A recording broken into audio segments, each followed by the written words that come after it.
আমাদের গ্রাম, বন্দেয়ালি মিয়া। আমাদের ছোট গায়ে ছোট ছোট ঘর, থাকি সেথা সবে মিলে নাহি কেহ পর। পাড়ার সকল ছেলে মোরা ভাই ভাই, একসাথে খেলি আর পাঠশালে যাই। হিংসা ও মারামারি কভু নাহি করি, পিতামাতা গুরুজনে সদা মোরা ডরি। আমাদের ছোট গ্রাম মায়ের সমান, আলো দিয়ে বায়ু দিয়ে বাঁচাইছে প্রাণ। মাঠ ভরা ধান আর জল ভরা দিঘি, চাঁদের কিরণ লেগে করে ঝিকিমিকি। আম গাছ জাম গাছ বাঁশঝাড় যেন, মিলেমিশে আছে ওরা আত্মীয় হেন। সকালে সোনার রবি পূব দিকে ওঠে, পাখি ডাকে বায়ু বয়, নানা ফুল ফোটে।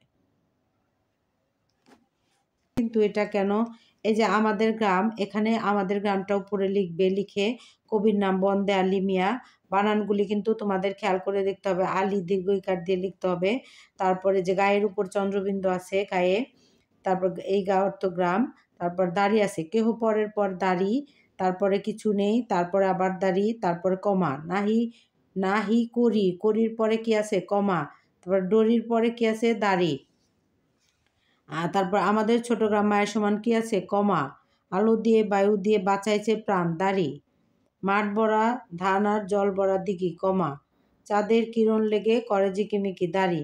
আম গাছ জাম গাছ বাঁশ যার যেন কমা। এখন দেখো বাঁশের উপরে কিন্তু চন্দ্রবিন্দু আছে, তোমাদের খেয়াল করতে হবে, বাঁশের উপরে কি আছে চন্দ্রবিন্দু আছে। মিলেমিশে আছে ওরা আত্মীয় হেন, তয়ময় সংযুক্ত হেন। তারপর দাঁড়িয়ে আছে, সকালে সোনার রবি পূব দিকে ওঠে, পাখি ডাকে কমা দিতে হবে, পাখি ডাকে বায়ু বয় কমা, তারপর নানা ফুল ফোটে দাঁড়িয়ে দিতে হবে। তারপরে দেখো এখানে শব্দার্থগুলি, সেথা সেখানে, কভু কখনো, ডরি ভয় পায়, কিরণ আলো, আত্মীয় আপনজন, রবি সূর্য, বায়ু বাতাস। শব্দার্থগুলো তোমরা শিখে নিবে। তারপর দেখো বাক্য তৈরি, পাঠশালা, পাঠশালা দিয়ে তুমি যে কোনো, তুমি নিজে বানিয়েও লিখতে পারবে।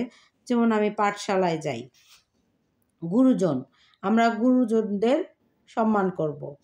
দিঘি, আমাদের বড় একটি দিঘি, আমাদের অনেক বড় একটি দিঘি আছে। মিলেমিশে, আমরা গ্রামে সবাই মিলেমিশে থাকি, বা আমরা সবাই মিলেমিশে থাকি। বাঁশঝাড়, আমাদের একটি বাঁশঝাড় আছে। সহজভাবে তুমি দিতে পারো। এখন দেখো একই রকম শব্দ, মানে রবি, রবি রবি, রবির আরেক নাম কি সূর্য, অরুণ, এগুলি সবগুলোই অর্থ কি রবি, রবির সমার্থক শব্দ। তোমাদের যদি আসে রবির সমার্থক শব্দ লেখো, তাহলে সূর্য অরুণ, বায়ু বাতাস হাওয়া, কিরণ আলো, প্রভা ঘর, বাড়ি গৃহ, পাঠশালা বিদ্যালয় স্কুল।